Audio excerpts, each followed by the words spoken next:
sendo servido por empregados nos clubes.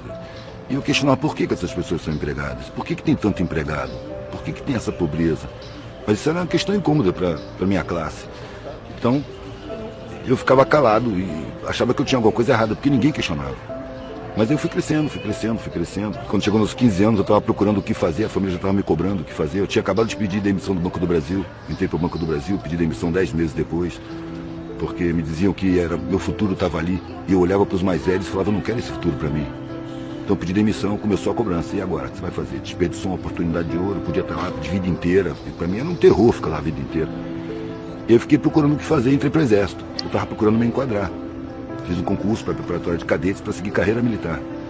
Entrei, olhei, não gostei do que eu vi e saí. E aí me puseram num cursinho barato. Fazer vestibular.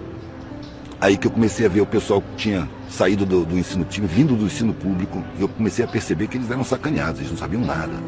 Nada, eu estudei em escolas que estudavam com profundidade.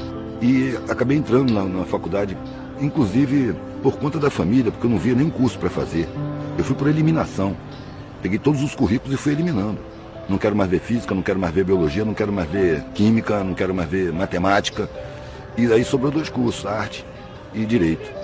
A arte para minha família era um terror, não era sério. Aí eu entrei para direito.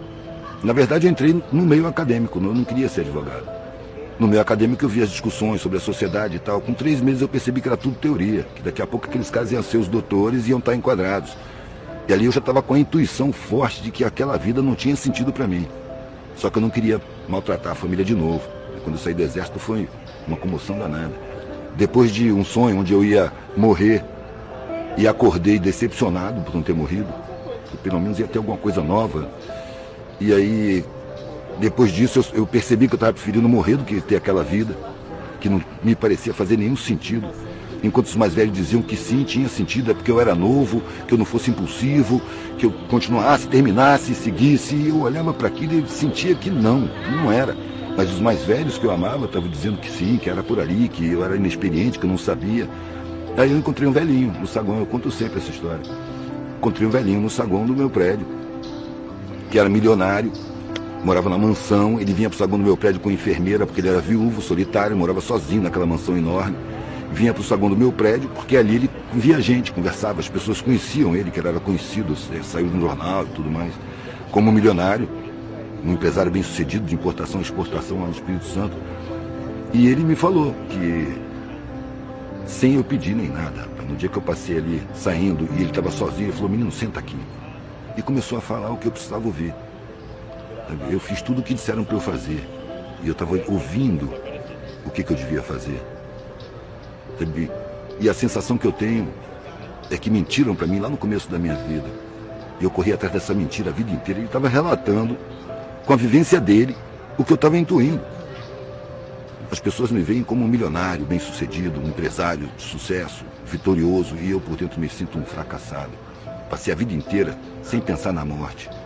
Mas eu envelheci, estou com quase 90 anos. Estou tomando um monte de remédio, só posso sair de casa com a enfermeira. Então eu estou sentindo que a porta da morte está aqui na minha frente. Quando eu senti, claro, que a minha vida está acabando, eu olhei para a minha vida, ela tinha perdido completamente o sentido. Velho, esse foi o... Eu saí do lado dele, fui direto para a secretaria da universidade e pedi desligamento. Eu não quero mais ser doutor. Procurar um sentido para a vida. Eu não sabia o que eu ia fazer. Eu sabia o que eu não ia fazer. Mas eu já tinha viajado de carro. Desde que eu saí do Exército, eu saí com couro duro, né? De sobrevivência, guerra na selva, manobra.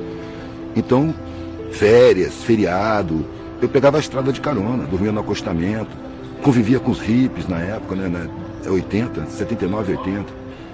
Comecei a ver que existia maneiras de ser que eram serenas. Eu encontrava pessoas que tinham serenidade. E vivendo na rua, e viajando de carona. Aí, como eu estava vendo a minha vida muito angustiante, eu resolvi pegar a estrada, experimentar o que era não ter nada. E também eu tinha vários outros parâmetros. Por exemplo, a minha classe, todo mundo tinha uma preocupação enorme em manter o padrão ou subir de padrão. E tinha um pavor de descer de padrão.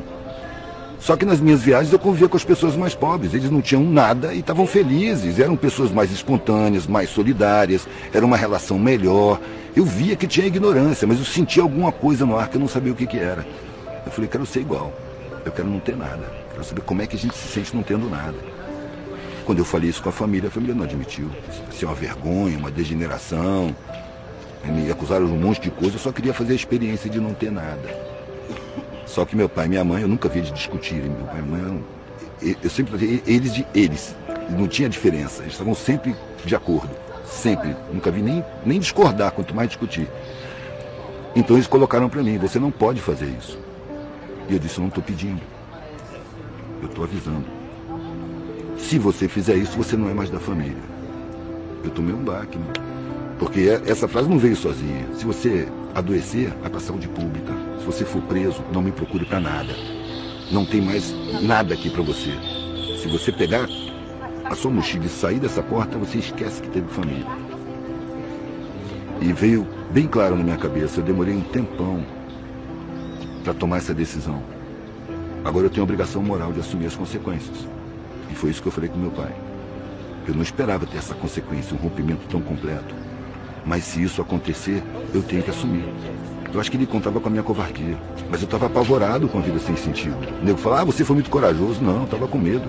Medo de chegar na idade daquele coroa daquele jeito ali.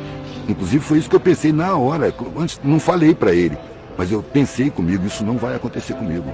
Eu morro antes, mas não chego na idade desse cara dessa maneira. Vou procurar um sentido para a vida. Ou eu vou achar um sentido, ou eu vou morrer procurando. A gente tem graus de liberdade. Mas eu acho que liberdade, no sentido pleno da palavra, é você existir sem necessidade nenhuma. Enquanto você tiver alguma necessidade, você está preso a essa necessidade. Então não existe a liberdade para nós. Existem algumas liberdades, porque a sociedade é feita para acorrentar a gente.